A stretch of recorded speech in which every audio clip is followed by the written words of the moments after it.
Good morning, good afternoon, good evening, and welcome to the Oraculos True Divination podcast, where I bring you ancient wisdom from the modern mystic. I'm your host, Mychal A. Bryan, and joining me today is my dear astrological sister, Ms. Jessica Lanyadoo. Jessica, thank you so much for being here. Oh, thank you for having me. I'm so excited to be here, and I'm so excited just to have an excuse to spend time.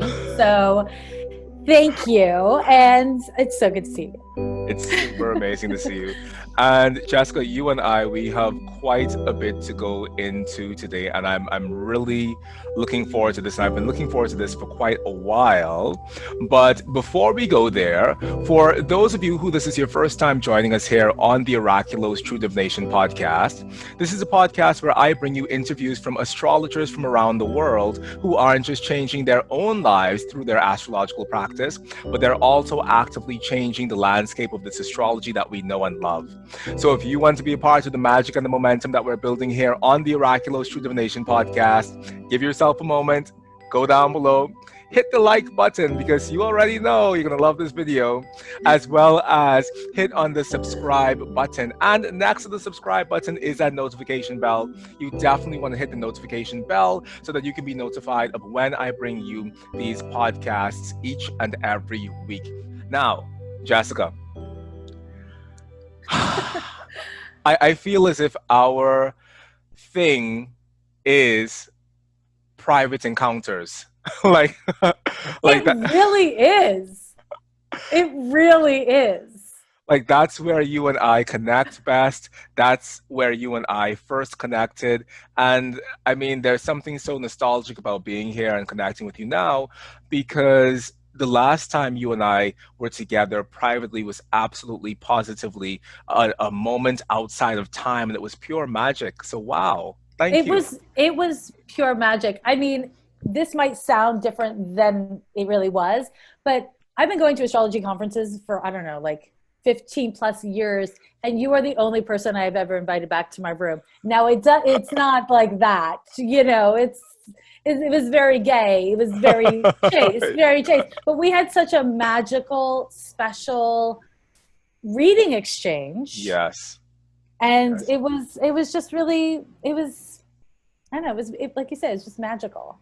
It was. And not to be a complete snob, which which Which I we don't. both may be a little bit Right, when you it know, comes like to this. Yeah. precisely because the two of us, we have Saturn issues, and that's a Yes. wonderful thing because it Yes. makes us practical, and it also, I think, makes us really good at what we do because we are our own. I don't know if I want to say worst enemy, but we are our own taskmaster, I think. Yes. So, Agreed. anywho, but what's really special for me about how we met is that I actively and vehemently guard the reading spaces that I share with other people, and I never get read by anyone else. I can count on literally two fingers the amounts of times that I've received readings from other people, and you were one of those people. So literally, honestly, from the bottom of my heart, and I don't even know what it was. I mean, we connected in the hallway at UAC, and it was like, okay, I give readings, you give readings, we should give each other a reading, and it happened, and I'm so happy it happened because it really was the sort of thing that my soul needed at that moment, and I'm so grateful. Me too. I never let people read me either. Especially not at conferences full of astrologers. It's like, what is that expression? Don't shit where you eat.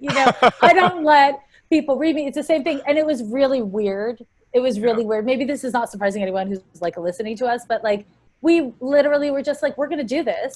We didn't think twice. We just did it. And then we both gave each other these amazing, powerful Yes. readings that, like you said, there's like a really pragmatic and highly ethical way that we both approach readings from my experience with both of us. And it was a really special and unique thing for both of us, which was really cool. And it was especially cool that neither of us knew anything about each other. It was just like we've been interacting for like 15 minutes tops. And we were like, yeah, we have to do this. This is what we're doing right now.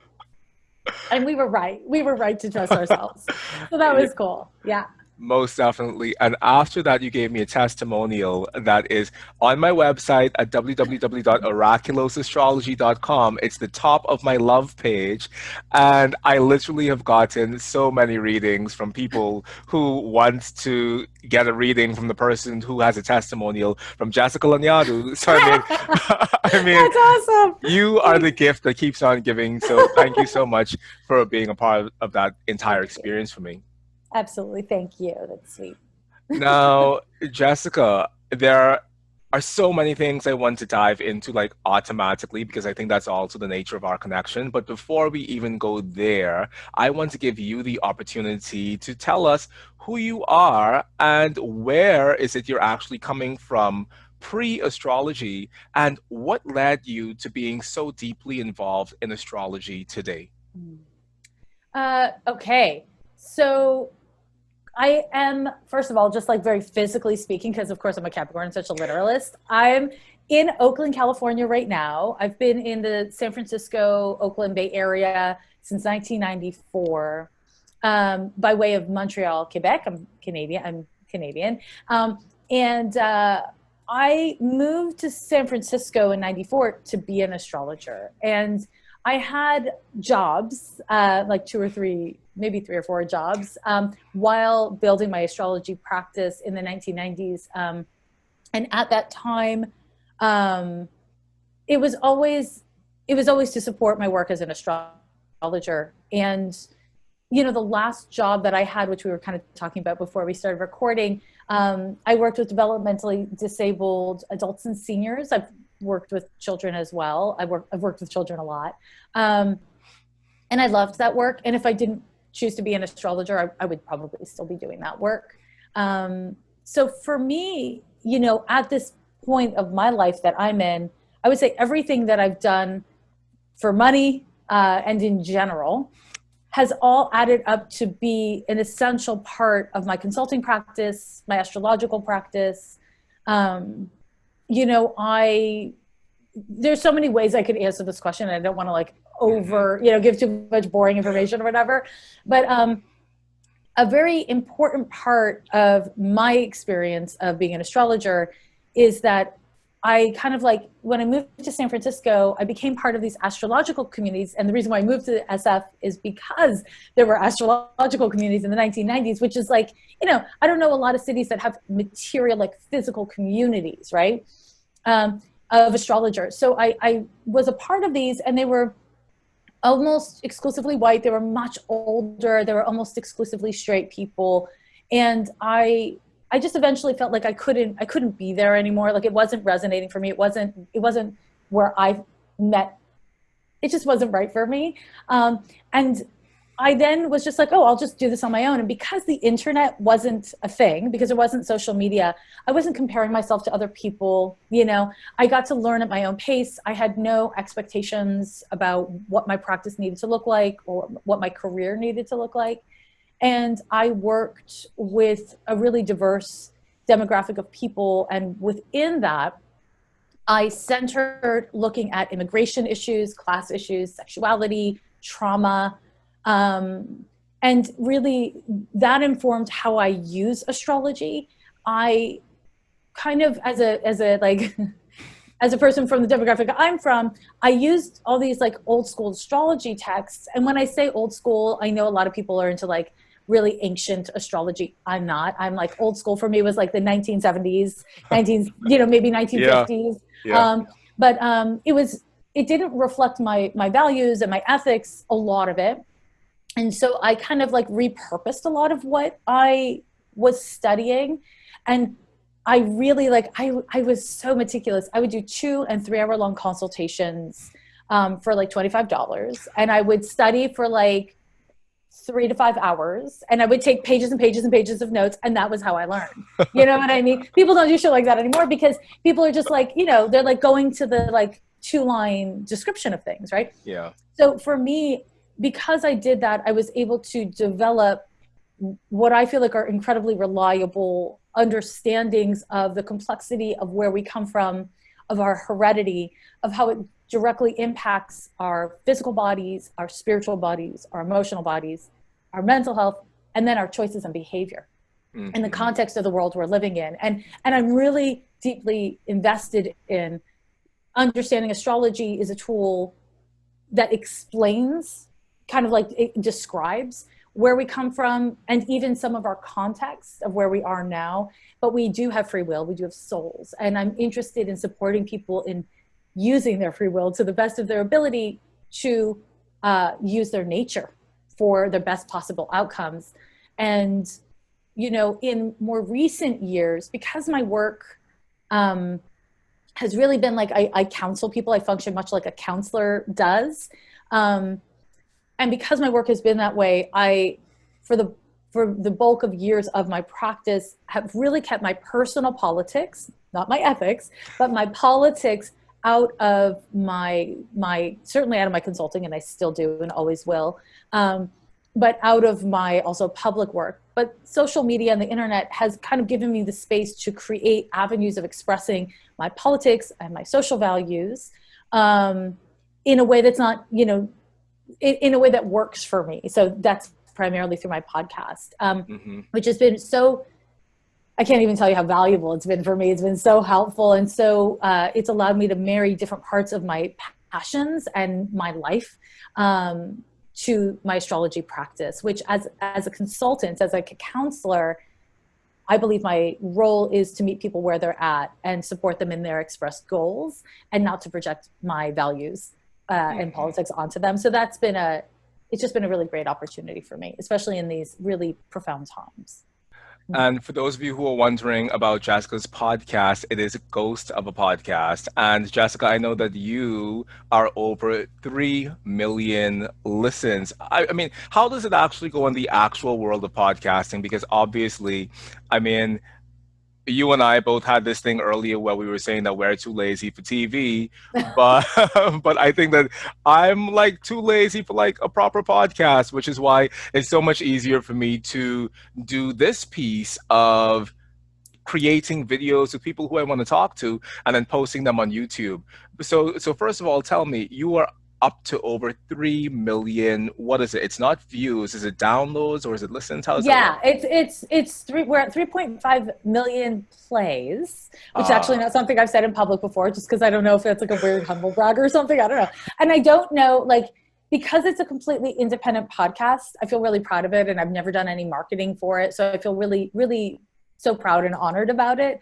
And, you know, in terms of like how it works, no idea how it works. Honestly, like I literally have no idea how it works. I do know that I think it's like 70% of podcasts are listened to on Apple Podcast, and there's like different companies that are trying to compete with that.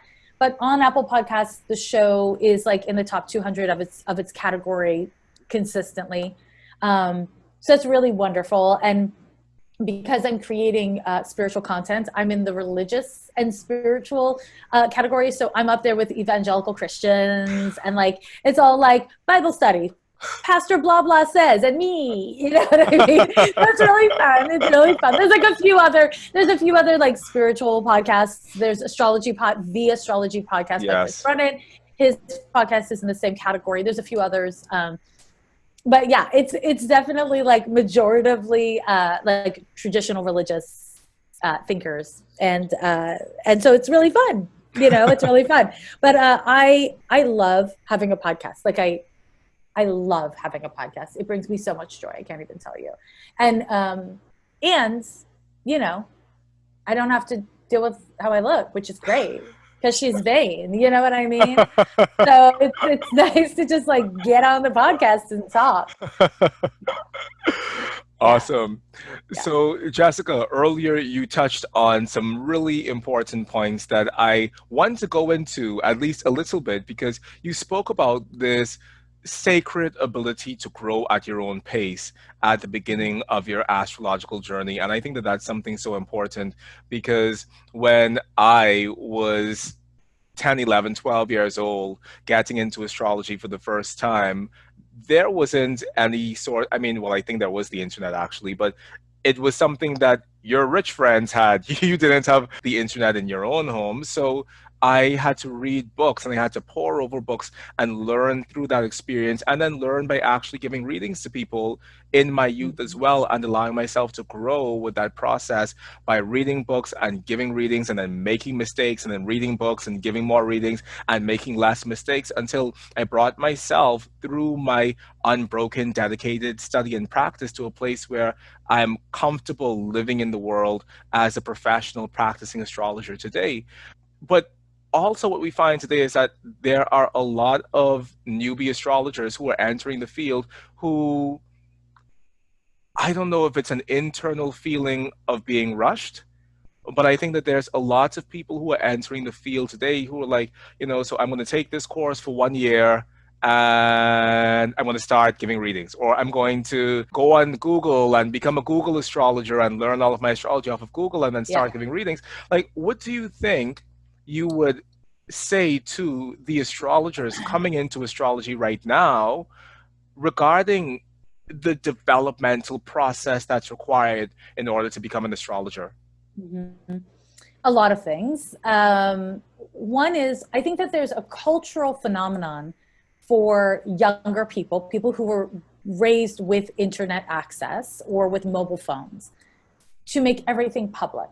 And so there's a way that people feel that, well, I just learned about the Hierophant card, so I'm going to I'm going to create an Instagram post about the Hierophant card.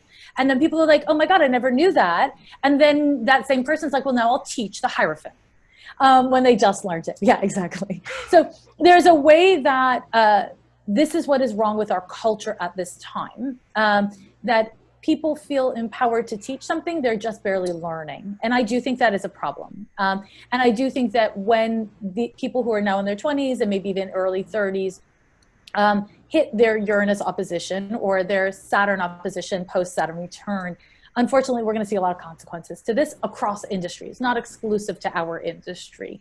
But in terms of being able to share what you're learning as you're learning, I think it is important ethically important, to say, I am not able to teach this. I am sharing what I'm learning, and I'm learning it from X source. That is a really important thing. I noticed that this is a generation that talks about ancestors a lot, obsessed with ancestors, but doesn't seem to have a lot of respect for older people.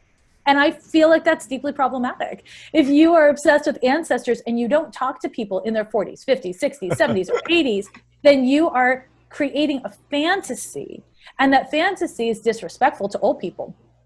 And related to that, if you have a deep respect for tarot or astrology, and you are teaching it before you're a master of it, that is problematic. It is problematic. I'm not going to say it's wrong, but it is for sure problematic. And again, we have a culture right now that I think lends itself towards calling out and blaming and being like wagging of the finger. And I don't think that's helpful.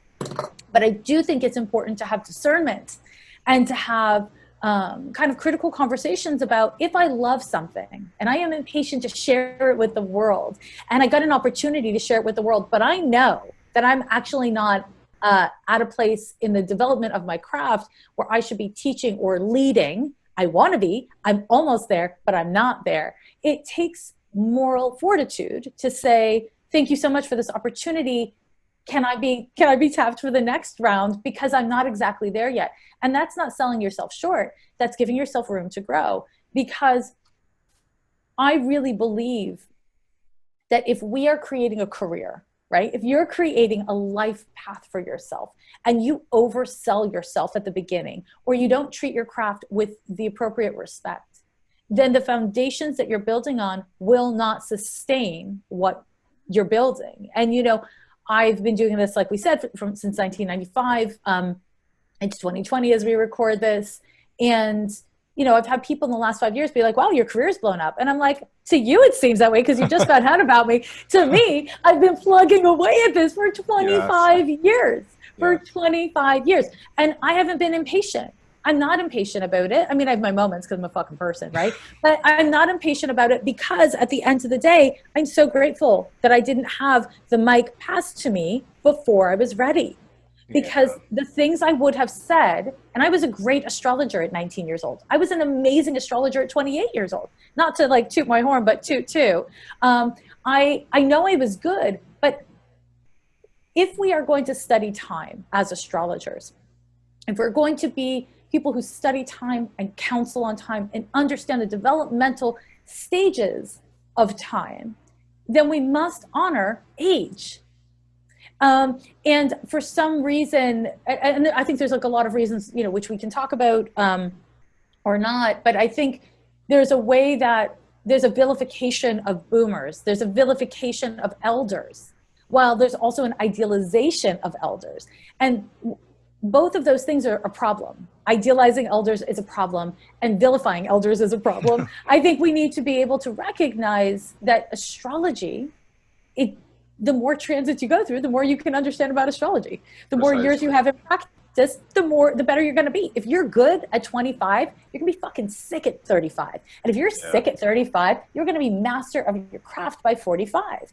And I think that there's this idea that I see on Twitter, mainly from younger astrologers, which is Twitter. It's not just about younger astrologers being like, I won't let anyone tell me that I'm not ready to teach, or I'm not going to let anyone tell me that I don't know everything. And it's like, well, you just told everyone you don't know anything if you think you know everything.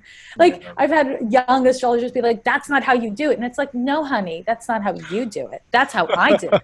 We are allowed to be different. We are allowed to use different house systems. We are allowed to use different points of reference and think different people are geniuses or dumbasses. And the need for everyone to fall in line with traditional astrology or psychological astrology or whatever it is, I think it's hubris. And I think it's a wasted opportunity. What do we know about astrology? We know that everyone has their own fucking unique chart, and it makes us our unique selves, and that different resources are going to be a match for different people at different times of life. And to me, that is the gift of astrology. But it takes some measure of maturity to get to a place where you can really be like, yes, I believe, I behaviorally embody that. So that's my hot take. I am completely there with you, obviously, in so many ways. And I think this goes back to our Saturn stuff that both you and I have. I mean, I know that you have your Saturn stuff and I have my Saturn stuff. But I think that when you come from that sort of astrological heritage that we come from, it becomes very unlikely that you're going to step forward without giving yourself 10,000 checks of, am I ready? Am I ready? Am I ready? Am I ready? And while at a particular point in life that may have manifested itself as self-doubt, later on in life, it manifests itself as being very, very clear about what your contribution is. And I think that that's something that a lot of young people coming into astrology today, they have no sense of direction or center of gravity, and they have no internal clarity about what their contribution to astrology is. They just think, I practice astrology and you're going to hear about it and I'm going to speak it from the highest mountaintop. And I was having this conversation earlier today with a group of students of mine where I was saying that, you know, just because someone has made it in terms of social media or in terms of the amounts of clicks they get on YouTube, it doesn't necessarily mean that they are brilliant at their craft. And I think that in the case of you, I'm really honored to be speaking with you because you have made it. I mean, for whatever made it means within the 21st century, you've made it, but at the same time, you've made it justifiably so. Like you are where you are because of the level of hard work and trudging up the side of the mountain, the long side of the mountain at that, in order to really have developed within yourself this magical relationship to astrology that is more than the sum total of the books that you've read. It's specifically you. And I think that that's what I love the most. But kids coming in, they see that and they want to be that, but you can't be that in the beginning. No, you can't. You need your 10,000 hours. I mean, that's exactly what you're saying. And, you know, what I say to people is don't confuse good SEO for good astrology. The websites that come up in the first 3 pages, not just 1 page, 3 pages of a Google search have good SEO, which means they're companies with no astrologers on their staff or with astrologers on their staff that are not necessarily experts that are hired in part because of their social media presence. And I think we need to be more discerning and more critical as astrologers and spiritual people, right? And so I agree with you completely. And I also thank you for that great compliment. And it actually makes me realize I didn't answer a part of one of your earlier questions, which is, because I have developed a private practice over the course of so many years with such a diverse demographic of people. I've counseled so many different kinds of people that are typically represented in astrology world, especially like kind of more OG, like older people astrology world, right? I feel like it's a responsibility of mine to bring that to the astrological community. And that's something, I have been lecturing within the astrology community for about 15 years, maybe a little more than that. And I don't love lecturing. I find it very stressful. I'm too much of a like hypervigilant perfectionist. I like spend way too much time preparing. But I do feel that I have felt so far anyways, I think it's shifting for me right now for a variety of reasons. But I have felt that it's been really important for me to show up within the kind of like old school astrological community to share my different perspective that is not just based in how I feel or my friends. It's based in field research. Exactly. Consulting many different kinds of people of all genders, all races, all ethnicities, all kind of like diverse, like immigration stories and class experiences, et cetera, et cetera. I feel like this is a really important thing because the conversations that we need to be having in the world also need to be happening within astrological community, and it needs to be a part of astrological thought and research. And that's what I've already been doing. I'm just not a scholar, so I haven't like created what in a way I wish I had created some sort of like data that was easy for people to go back and study. My hope is that my podcast is a resource that will build in that way.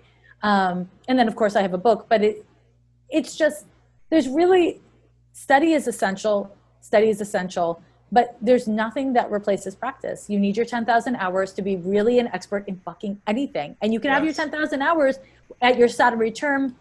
You can not have your 10,000 hours until you're 60. It's not just an age thing, but that is an important part. And I think that it's not something, and I realize, we're, like you said, we're both very Saturnine. So I'm Sun, Moon, and Rising, all in Capricorn. No one should be surprised that I think age is important and that mastery is important. Like, I'm just like embodying my chart over here. You know what I mean?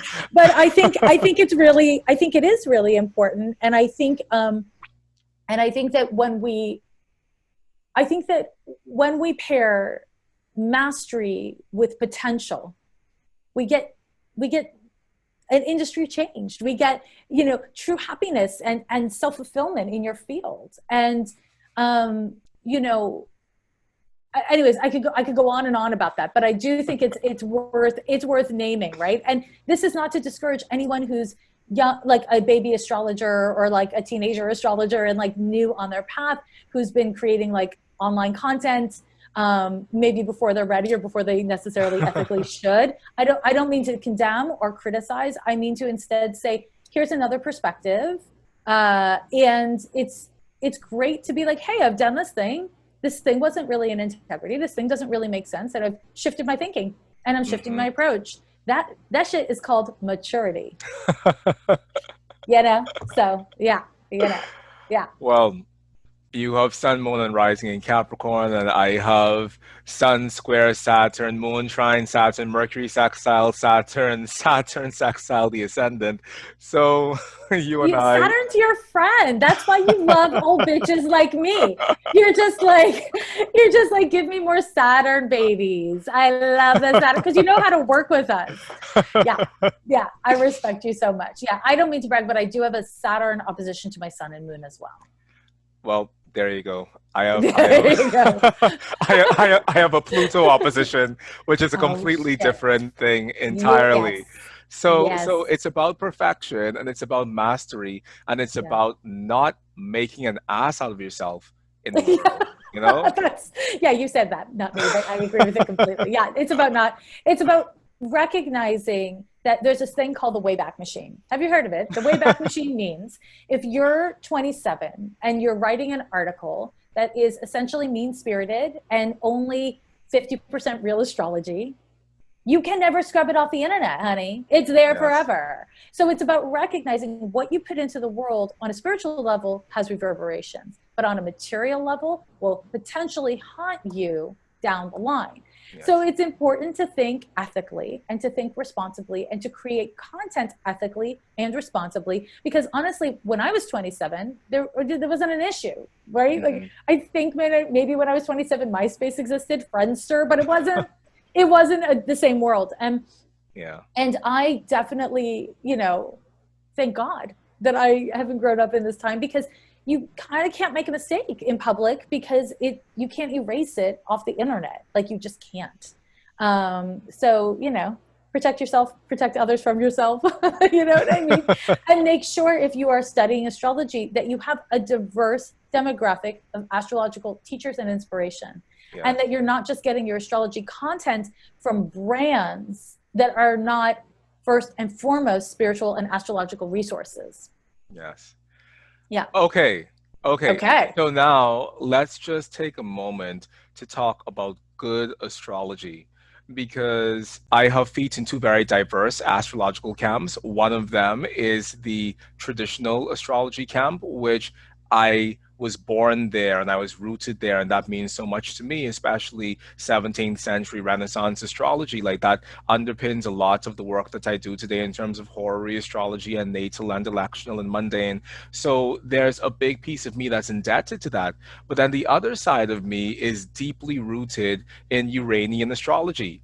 And Uranian astrology is modern, even to the modern astrologer, because not lots of people hear about it. But it's as Uranian as it sounds because it's completely this thing out of the ballpark. And that's where we get midpoints, and that's where we get composite charts, and that's where we get this rich German legacy of astrology on the world. And so they're like as different as night and day, but they're both functional and they're good, great, solid branches of Yeah. astrology.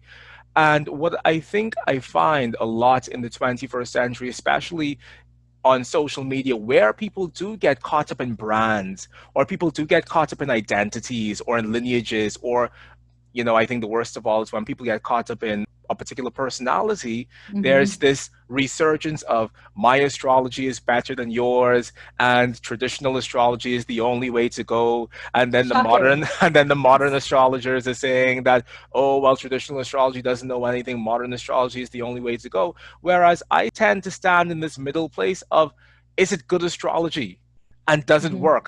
And are we Mm-hmm. all coming to essentially the same understanding of this person who's sitting in the front of us for a reading? But people don't seem to think that way. So I want to know from you, Jessica, because I Mm-hmm. respect your astrology so much. I respect your approach to astrology and everything you do with it. But for you, what does good, tangible astrology feel like? Mm. First of all, I just agree with everything you said. I really just do. And I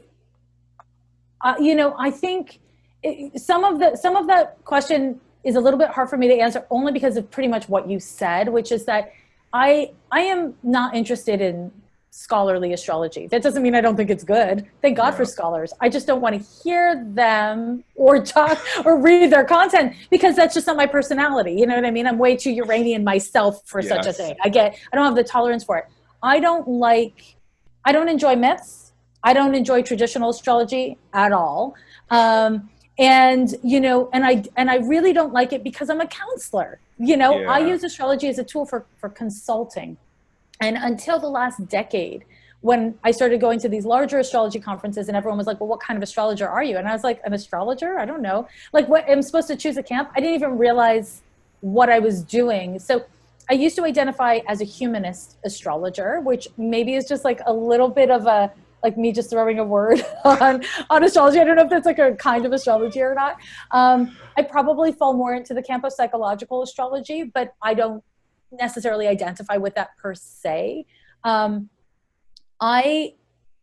from my perspective, good astrology is rooted in recognizing the dignity in others. So let's start with that.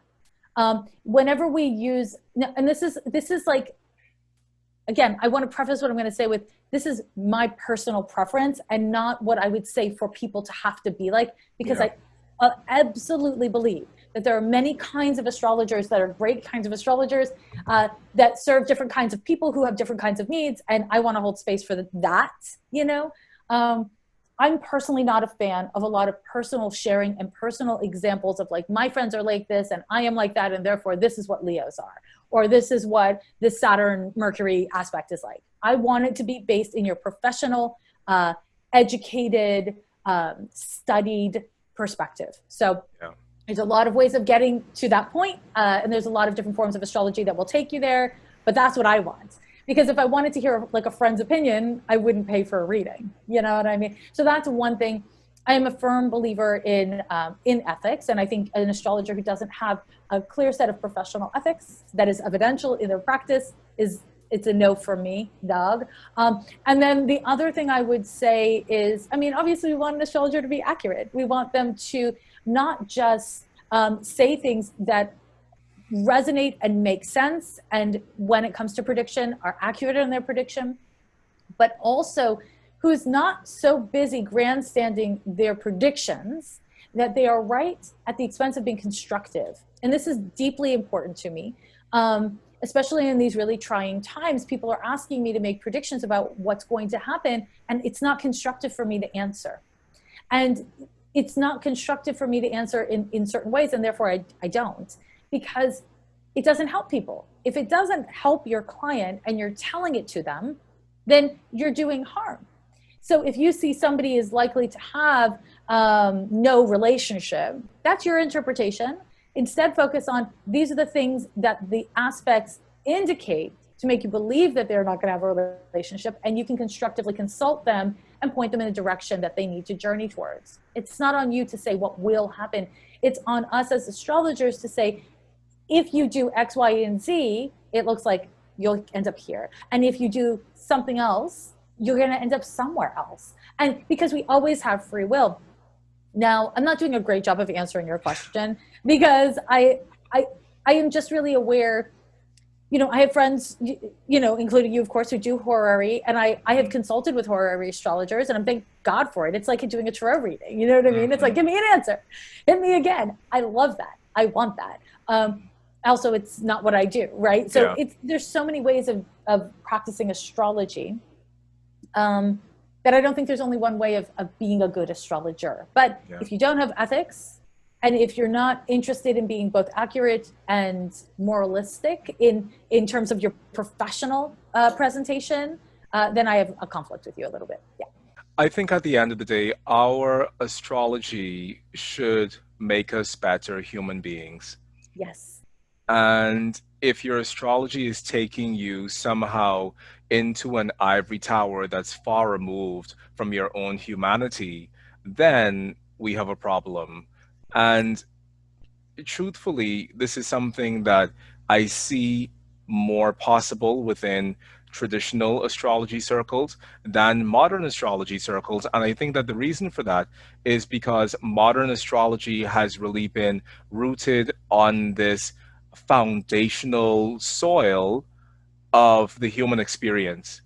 So psychological astrology is a perfect example of that. And while there are many things within modern astrology that I personally don't subscribe to, or I don't believe in, I think at the end of the day, it's still a matter of, are we practicing an astrology that is, one, accurate, two, human, Mm-hmm. and that three, broadens the parameters within ourselves that define who and what we can love, and that allows us to be able to view all aspects of the human experience from an indwelling perspective. Because I think that if you approach every chart reading from the perspective of, who would I be if I had this chart? If I were Mm-hmm. born into this world with these sort of possibilities and potentials that are expressed within this chart, who would I be? How would I navigate these waters of my client's chart? And also, if I were this client with this chart, how would I want for that message to be conveyed to me? Yes. Yeah, and that's and it. and that's the human factor, and I think that Yeah. that is really where our astrology should take us, not so far into the sky that we're of no earthly good, but I think that our astrology should take us more deeply into the human experience of what it means to be a complete, embodied, compassionate, open-hearted human being. 100%. Yeah, I completely agree. And I also, my experience with traditional astrology is it gets into real gotcha stuff. It's like, I'm right, you're wrong. And, Yeah. I don't enjoy pissing contests. And again, I think that's probably more about social media and about people who are looking to grandstand their knowledge instead of practicing astrologers. I could be wrong about that. I certainly personally know traditional astrologers that are, great people doing great work. It's just social media can get a little ugly. And unfortunately, traditional astrology is the ugliest place I've seen in the astrology world.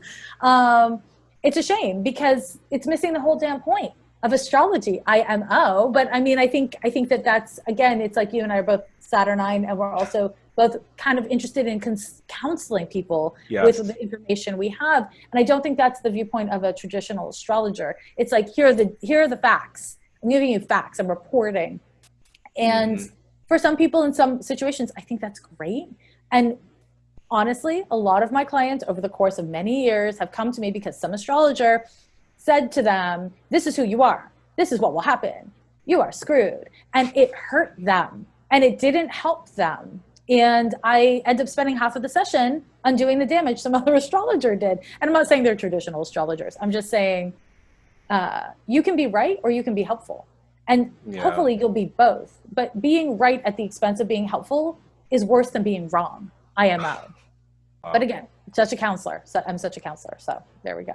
Yeah. I have always held within myself that it's far better to aim to be helpful than to aim to be the best.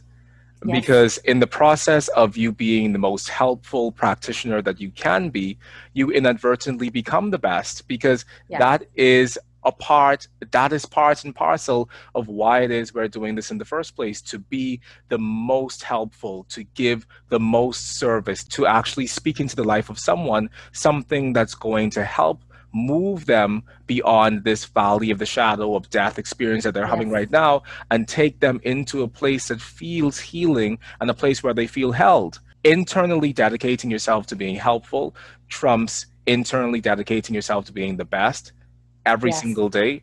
because the one fulfills the other. But it's not that being the best makes you more helpful, it's that being helpful inevitably leads you to becoming the best within your field. Agreed. Agreed completely. And I think that, again, there's this the problem with social media is that it fosters competition because it fosters comparison. And so you might be competing with who you think you should be, where you think you're supposed to be, or with someone else, but it all comes because of comparison. And so I think that it's really important for us, just as people, and certainly as spiritual people and as practitioners, to be willing to look at our relationship to comparison and to rein that shit in, to heal it. Because astrology, I mean, as a person who's dedicated my life to astrology, it gets better with time. It's delicious. You know what I mean? It's wonderful. It never grows old.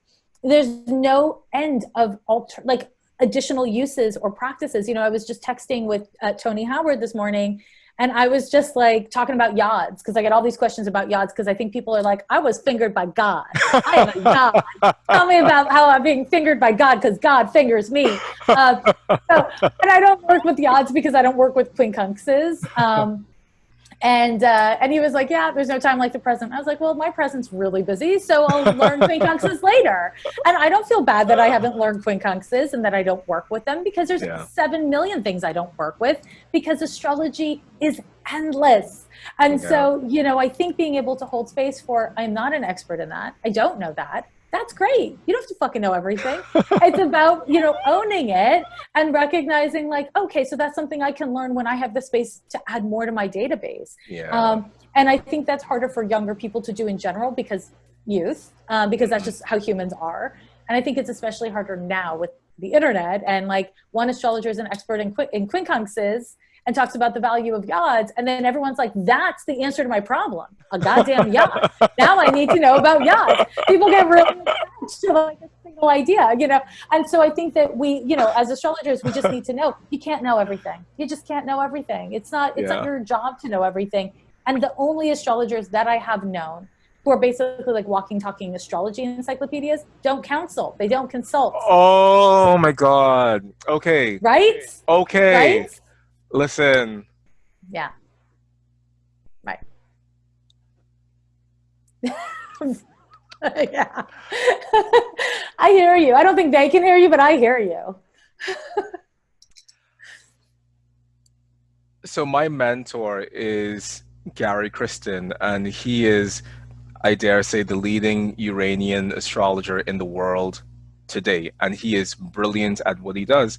But I was listening to a past conference lecture from him, and a point he made nearer to the end of the lecture was that the good astrologers aren't the ones pumping out 10 books every year, you know, because we're too busy in the trenches working with clients and doing the work where astrology is actually rooted to actually sit down and be writing all of the books. Now, I know that you have written a book, which I do believe within my heart of hearts is a brilliant book because I know Thank you as a you. person and I know the quality that you bring to astrology because I've also listened to your podcast.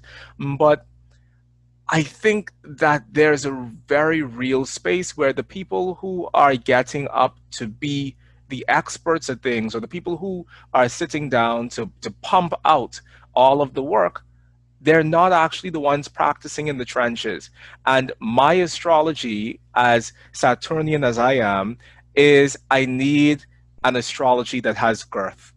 I need an astrology that has thickness and that has weight and that is concrete and that has some concrete application to my life. And so I get very bored as well. I mean, I think I'm on the verge of being thrown out of the traditional astrology community entirely because I get so bored at these empty conversations that are had that don't lead to practical, rich, tangible astrology. I don't care which Fradaria period I'm in if you can't talk to me about the actual relationship issue that I Yeah. have going on within my life right now. And if your astrology isn't so practical that it doesn't allow you to see that that's really what's going on within my life right now, like I could give a flying shit about Yes. any of these other traditional things and the Mhm. zodiacal releasing and the perfections and the solar return and whether I use the converse solar return or whether I precess my solar returns or whatever the fuck. Like, it doesn't matter to It me doesn't matter. any Mhm. of those things if it has no ability to speak to the heart of me Yeah. as the person going Yeah. through the issue or the heart Yeah. of my clients. Agreed 100%. What I learned going to astrology conferences is that I am not the best astrologer. There are countless astrologers who are more learned than me and who are just who are more learned than me and get astrology better. They have better foundations because they were formally taught, or they had mentors because I'm self taught. There's like a million things. But I will say, I am incredibly confident about my capacity to use astrology. And I think there's not a lot of people that I look at that I'm like, oh, you're using astrology better than me. And at the end of the day, it's a tool. I don't believe in astrology. I don't not believe in astrology. I use it because it's a tool. I don't believe in the internet. I don't believe in aspirin. I just use them because they work. And you know what? Sometimes I have a headache and the aspirin doesn't help. And it doesn't mean I don't believe in aspirin anymore. It just means it didn't help with that headache. And the same thing is true with like everything. Like I feel really passionate about the utility of things. Now, of course, this is Saturn on Saturn violence, right? Like, of course, we're just like, utility is the most important thing. But that is true for us, right? Like, we do feel that way and that's what we have to offer to the world of astrology. It is utility.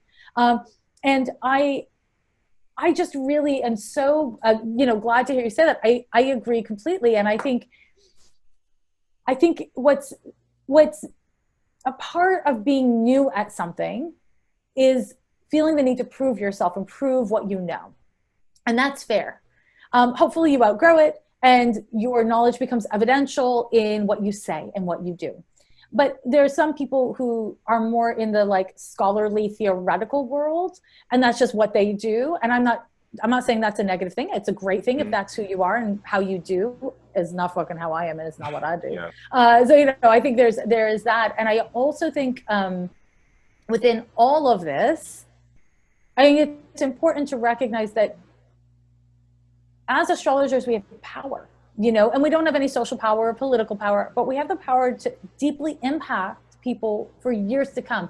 something you say that you might have said in an offhand way will reign in their fucking heads, right? And I think it's really important for us to recognize that, and to recognize that if we're so busy proving that we're right, that we're not listening to our clients, then we are not going to give them what they actually need, which actually makes me want to say something that I was talking to another astrologer friend recently, and I realized that maybe the way I consult with clients is different than is conventional. I have no way of knowing. But I want to say that the way that I prepare for an astrological consultation, if I can just like shift the conversation a little. I of course study and I take notes on the natal chart. I study and I take notes on the transits. But when the client sits down, I ask them what they want me to address. And, you know, more than half the time, they don't fully tell me what they want to address for whatever reason. They don't know.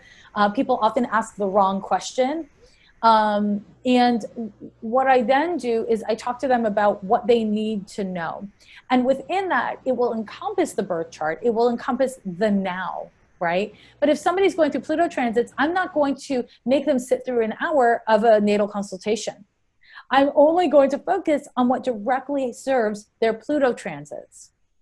And I think that this is this approach that I take requires a highly functional and integrated knowledge of all of the basics, right? You can't just do that if you're learning. That's when you do have to prove yourself and like give all the details. But I do want to say that if the primary objective in a client consultation is to support a person where they're at, you need to look at their transits and understand if somebody's going through tons of Neptune transits, telling them anything that could provoke anxiety is not going to serve them at this time. They won't be able to hear it, even if you're right. It's understanding where the person is at and consulting based on the natal chart or the transits. From that informed perspective, it allows us as astrologers to be better poised to help them than fucking anyone else, except for maybe a psychic or a tarot reader, you know? So I think it's really important to, as astrologers, you know, because I see a lot of astrologers be like, well, somebody scheduled a natal reading, they get a natal reading. And I want to say, people don't know what to ask for. They don't fucking know what you can do. You tell them what you can do. You tell them what they should ask for. Yeah. And listen if they disagree, listen if they want something different. But it's really important for us to recognize that even astrology fans who like study astrology tangentially don't really know what they can ask for. And I am at this point in my career where I'm learning to do that kind of like across the board, to be like, you want me to do X, I can do X, but I can also do A and B and C and D, and I'm really passionate about G. What, do you still want X? And I'll tell you 9 out of 10 times, they never want X. It's just the only thing they knew how to ask for. And so again, this is not something I would recommend for like people who are like still consulting books to read charts and stuff like that. But if you're consulting with people, it's okay to be like, this is what you're asking me for. Here's what I recommend we talk about. We can do both, either or, you know, and I think that really does serve people where they need you most. So Jessica, to change gears a bit, but really staying on topic, I know that you have recently, or you know, what do we even call recently? I know that you've written a book not too long ago that ties in a lot of what we've been speaking about today in terms of astrology that is real and astrology that is helpful. And that book is Astrology for Real Relationships. Can you talk to us about that? Sure. Yes, and it was, I mean, it came out on New Year's Eve of 2020. So like, that's recent, right? I mean, it's not recent in like Instagram terms, but it's recent. Okay, so it's called Astrology for Real Relationships. And this was a great, like actually an example of me being like, I know how astrology books are written, but I don't want to write a book like that. So basically the book is about relationships, but my gay ass didn't just write a book about love. It's broken into 3 sections. So the first section is friends and chosen family. And when I say chosen family, I mean that in a really queer way, like your community, your friends, like your not your partner and your child, but like your community and your friends. So there's a whole section on platonic love and platonic relationships astrologically. A second section is dating and hooking up. So it's not like we're in a serious committed relationship. It's either we're like doing Netflix and chill, or we don't know if it's a relationship yet. We'll see. So there's that section. And then there's a third section, which is long-term committed relationships. Within the book, there is a kind of queering of astrology. So not necessarily gaying of astrology, but I'm not making assumptions that everyone's monogamous. I'm not making assumptions that everyone wants more than fucking. I'm not making assumptions that everyone wants sex at all, or that people are straight, or that they are gender, binary people, so there's a way that I try to make the book as much as possible reflect my, my humanist ethics. And so in each section, what I do is I talk about each planet. So we'll do the sun in the context of friendship, and then sun through the signs, sun through the houses. All of the planets, we do all the planets. Now, in my private practice, I am obsessed with the outer planets. If I never talk about the sun again, that'd be fine with me. I'm so bored by the sun. And I think the other planets are super important. Obviously, I use them all the time, but I am obsessed with the outer planets because I'm obsessed with inherited trauma. So some of my favorite parts of the book are the outer planets in the houses, because that's some of my favorite stuff. Now, the outer planets in science is boring because it's a lot of repetition. You know what I mean? But anyways, so it's part of what my hope for the book is it's a tool for professional astrologers to expand their understanding of how to use astrology in a way that addresses multiple identities and lived experiences. For newer astrologers, astrology students, stuff like that, hopefully it's just like fun and you can flip to the thing, but it's still advanced because it's not like, it was a really hard sell because people were like, well, I'm a Gemini, I want to go to the Gemini section. There's no Gemini section. Good luck with that. There's no Gemini section. You have to find the planet and the house and the sign. And that is a little advanced to be like super bestseller material, but it's better astrology, and within that, my hope is that people understand the nuanced but meaningful differences between platonic relationships, relationships that are sexual and romantic, but not certain or stable, and then more Saturnine relationships where there is an expressed commitment or expressed intention.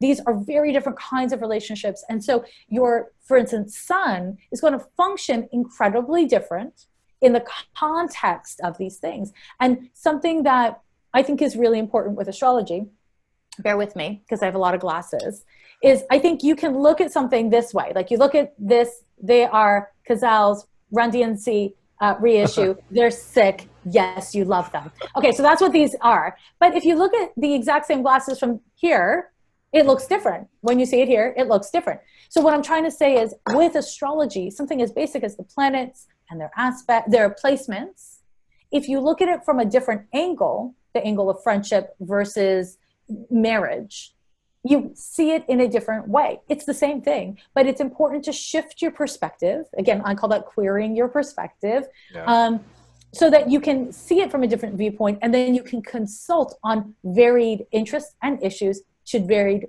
people with varied identities and lived experiences. And from where I'm sitting, that is when astrology becomes useful. So that's my hope with the book. And I'm going to just show it to the people because I think it's super cute. It's so cute. Isn't that pretty? Isn't that pretty? It's like it's actually, they were very kind to match it to my logo right up there. Yeah. And then also I got to fight for, and let me see if I can just like pull it. Oh, it's color coded. I should have said that. It's like color coded for different sections. But then also it's like we got emoji style illustrations in it. So I'm just obsessed with emojis, just so you know. Like I'm obsessed with emojis. So I'm a big fan of the way it looks too. But I will say one more thing about the book, which is I fucking hate writing. Writing drains all of my life force energy. Oh my God. So I worked with somebody named T. Greenaway. She's not an astrologer. And I spoke the book to her. And then we edited it together. So I didn't write it. I mean, I spoke it. I didn't write it. You're welcome. Jessica, Yeah. Lanyadoo. I am doing that exact same thing at this moment. Oh my God. And I meet with the person who I'm speaking my book to every Monday, Wednesday, and Friday because I just need an audience. I mean, if I have an audience, I can talk for hours. So we meet for 90 minutes every Monday, Wednesday, Friday for me to speak the book. And then I send those recordings to somebody else who writes the book. and then she sends that back to me, and I edit the book. Honestly, that's the way to do it. I don't know what's up with all these chumps walking around writing books. I hate writing. It's so bad. It's exhausting. I mean, I write a lot, but it's just exhausting. I had moments where I was like, am I cheating by speaking the book? And I was like, no, No, I'm living my damn life. I'm living my damn life. no. So yeah, I dislike writing, but I really enjoyed being able to speak it. And I'll say, we had 6 months. That was like the whole process, 6 months. It was really quick, and it was a massive amount of work. And I do not miss the process. Never. Wow. Yeah, yeah, yeah. You're Kudos doing to it you. right. Thanks. You're doing it right by doing 90-minute sessions. We would do like 6-hour days. It was awful. It was truly fucking awful. Anyone who's like, oh, that sounds cool. It wasn't cool. It wasn't cool. Okay. It wasn't cool. Well, Yeah, it wasn't cool at all. well, initially we started off doing 3 hour sessions, and then my muse slash assistant said to me, Mychal, I have a really difficult time setting boundaries for myself. And I was like, oh my God, I'm like stealing your life force energy by by expecting you to listen to me fucking talk for 3 hours straight. So then I said to her, I was like, okay, so here's what we'll do. We will break it up into 90-minute sessions, Monday, Wednesday, Friday, so that you have a break, I have a break, and that I also have like 3 big chunks of work that I can send to the person who's writing, so that I can feel good about actually paying someone to be writing this stuff. Yes, So that's so smart. It's so good. And I, I gotta say, like, I think it's really valuable that we're using technology to find new ways of creating content, so that thing that, I'm so sorry, I've forgotten the name of the astrologer you were quoting, that was like, if you're in the trenches, you don't really have the time and energy to write a book. Gary. Gary, yeah, the thing that Gary said is, it's true, but like, speaking a book makes it easier, Yes. for people like us, apparently. So, Yes. like professional speakers, right? That's all we do is like blah blah blah blah blah. So yeah, so I think it's really great that you're doing that, and I think it's great that technology allows that, and I think it's worth naming something about technology, because we're about to have the Saturn return of the internet, right? Yeah. So, let's take a moment to be like, oh, internet, you've grown into such a beautiful young woman, Yeah, you're just nice. You're just taking care of us. Precisely. So yeah, that's really great. It is, it is. And I think that both of us having such a strong Saturn influence already, like to speak is no problem. But if we were to really sit down for 6 hours a day to write, that Saturn that we love and cherish would completely just crush us. Oh yeah. It's like editing every sentence as you go. It's a tragedy. Anyone who's super Saturnian like us will just know, it's like all you want to do is edit. Saturn's just like, is that good enough? Did you say it weird? Whereas when you're speaking, you can kind of like be like, I'm just going to flow and, hope it serves someone. With writing, I can't do that. There's no flow. It's just like, even the flow is Saturnian, right? Hmm. Oh, do you have 12th house planets as well? I do not have 12th house planets, but no, no. I have a 12th house looking chart, but I don't have 12th house planets. I respect that. I respect that very, very much. Yeah. I think it's like, for anyone who's listening, what's important, I think, in part of like what you and I are sharing, is that what we are doing is we're embodying our birth chart, Yes. And I think it's really valuable to recognize that each individual's truth is going to be a reflection of their birth chart. So the next time you see somebody who has a different opinion about a shared goal or a shared value or a different approach to a shared goal, don't take it so fucking personally. Don't be a jerk.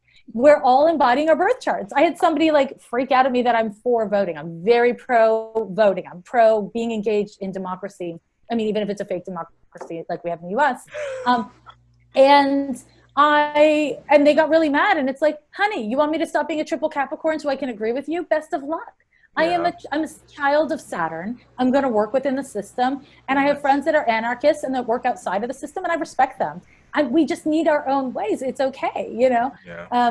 And I think being able to kind of use astrology as a way to remind us all that, of course, we're different. And of course, different people are going to have different ways of engaging. Like you and I are like, ethics practice. Don't be surprised. We're Saturnine. Like, don't be surprised. You know what I mean? And someone else is going to have a really different take, and it's going to be just as valid. but it's going to be different because they're not Saturnine. So I Yeah. think anyone who's listening who's not Saturnine might be like, oh shit, am I doing it wrong?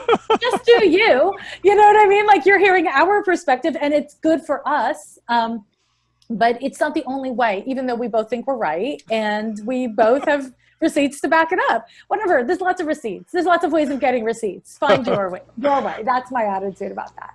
Jessica, this has been such a pleasure today to I be able adore to you. be here in this space with you. I mean, I'm so proud of everything that you've done and everything that you've become and all of the things that you're Thanks. doing for the astrological community. And I mean, you're really holding a torch through social media, and you're really holding a torch for all of our collective awakening in terms of the things that matter the most, in terms of social inequality and social justice, in terms of LGBTQIA rights, in terms of just standing in a gap and using astrology as a platform for advocacy and using astrology as a platform for giving voice to a lot of things that on the surface don't even seem astrological, but showing people how all of it is astrology, you know, all of it All of it. ties in. Yeah. And so I'm really, really proud of